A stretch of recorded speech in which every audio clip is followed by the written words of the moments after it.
Que preço alguém estaria disposto a pagar pela verdade? Para um homem, essa defesa custou décadas de sofrimento. E o mais incrível é que a jornada dele não começou com perseguição, mas sim com um sinal impossível que, literalmente, rasgou os céus de Jerusalém. Imagina a cena. Dia 7 de maio de 351, meio-dia em ponto. De repente, a cidade inteira para e olha para cima. E o que eles veem? Uma cruz de luz. E não era qualquer luz, não. Era mais brilhante que o próprio sol e ficou lá, suspensa no ar, por horas. Era um milagre, claro. E um milagre que seria o estopim de uma batalha épica pela fé. Olha, histórias como essa que a gente vai mergulhar agora têm o poder de fortalecer a alma, sabe? Por isso, se essa mensagem tocar de alguma forma, considere se inscrever, curtir e compartilhar. Assim, a gente ajuda essas narrativas de coragem a alcançarem cada vez mais pessoas. Então, o homem que testemunhou e fez questão de registrar esse sinal foi Cirilo, o bispo de Jerusalém. E para ele a mensagem daquela cruz de luz era cristalina. A verdade de Cristo iria triunfar. Não importava o custo. Mal sabia ele que o custo seria altíssimo e que ele mesmo pagaria essa conta. Vamos entender um pouco quem era o Cirilo. Ele nasceu por volta de 315, numa Jerusalém que estava sendo totalmente reconstruída pelo imperador Constantino. A família dele era cristã e tinha uma boa condição financeira, o que significou que ele teve acesso a uma educação de primeira. Desde muito novo, ele mergulhou fundo nas escrituras, desenvolvendo uma compreensão da fé que era, fora do comum. E o interessante sobre Cirilo é que ele não era um brigão. Pelo contrário, a natureza dele era de um mestre, de um professor. Ele preferia 1000 vezes ensinar a ficar batendo boca em debates. O problema, ele viveu numa época de um conflito teológico absurdo, uma verdadeira guerra de ideias que estava rachando a igreja por dentro. Ok, vamos entender essa briga toda. O ponto central da discórdia era o chamado arianismo. Basicamente, os arianos diziam que Jesus, por mais especial que fosse, era uma criatura de Deus. Importante sim, mas não Deus no mesmo nível do Pai. Ele teria sido criado, não seria eterno. Isso batia de frente com a fé da Igreja, confirmada no Concílio de Nicéia, que declarava Jesus consubstancial ao Pai, ou seja, da mesmíssima essência. Em resumo, Jesus é Deus de verdade. E para Cirilo, essa era a verdade. Inegociável. E é aqui que a história ganha um vilão. Adivinha quem nomeou Cirilo como bispo? Um cara chamado Acácio de Cesareia, uma figura poderosa e, claro, simpatizante do arianismo. Acácio pensou: vou colocar esse jovem pacífico lá, ele vai ser fácil de manipular, um fantoche. Nossa, como ele estava redondamente enganado. Essa firmeza do Cirilo na fé, claro, logo colocaria em rota de colisão com Acácio. Mas a sua grande provação, o início de tudo, não começou com um debate teológico.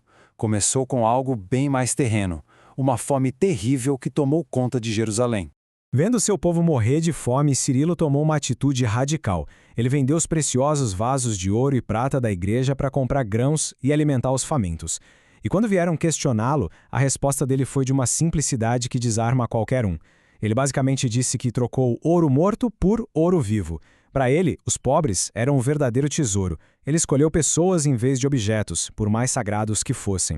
E aqui a gente vê a maldade em ação. Um ato de pura misericórdia foi transformado numa arma. Acácio, seu inimigo, viu ali a oportunidade perfeita. Ele distorceu o ato de caridade de Cirilo, acusando-o formalmente de má gestão, de desperdício, de rebeldia. Era a desculpa que ele precisava para tirar Cirilo do poder. Então, o resultado disso tudo? Por defender a verdade e por esse ato de compaixão, Cirilo passaria um total de 16 anos de sua vida no exílio. Pensa bem nesse número, 16 anos. E não foi um período contínuo. Foram 3 expulsões injustas, uma atrás da outra. A primeira em 357. Ele conseguiu voltar por um tempo só para ser exilado de novo em 360. E o golpe mais duro veio em 367, um exílio de 11 anos, perambulando pela Ásia, sem casa, sem igreja, sem seu povo. Foi uma prova de resistência quase sobre-humana. A jornada de Cirilo é um exemplo poderoso da força da convicção, não é? Para que mais pessoas possam se inspirar com essa perseverança, a inscrição e a curtida ajudam muito para que esta mensagem chegue cada vez mais longe. Mas como dizem, não há mal que sempre dure.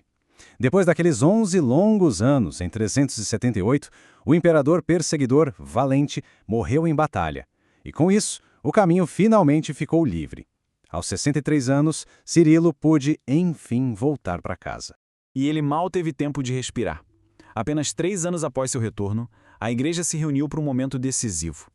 E lá foi o Cirilo, agora um veterano grisalho, marcado por décadas de sofrimento pela fé, para participar de um dos concílios mais importantes da história.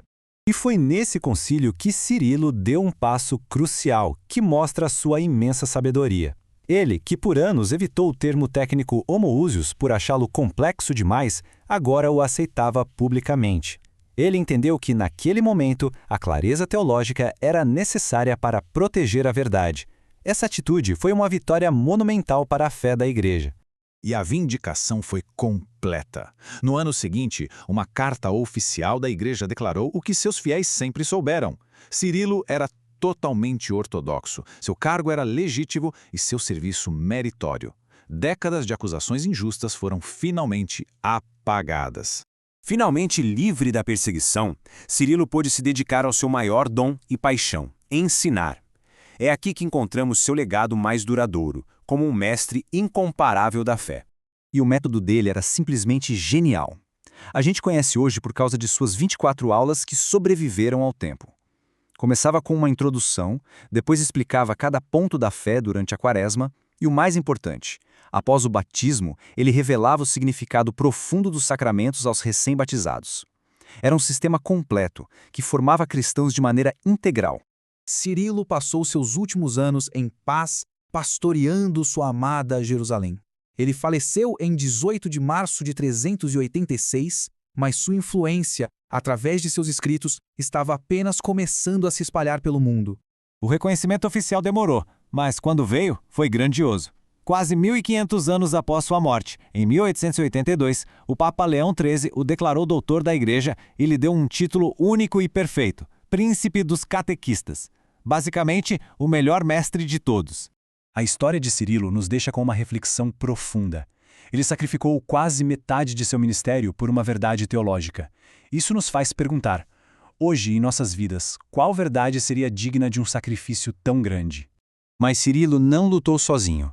Se sua história de coragem inspirou, fica o convite para conhecer a vida de Santo Atanásio, outro gigante que enfrentou exílios e perseguições pela mesmíssima verdade. A história dele pode ser encontrada em nossa próxima análise.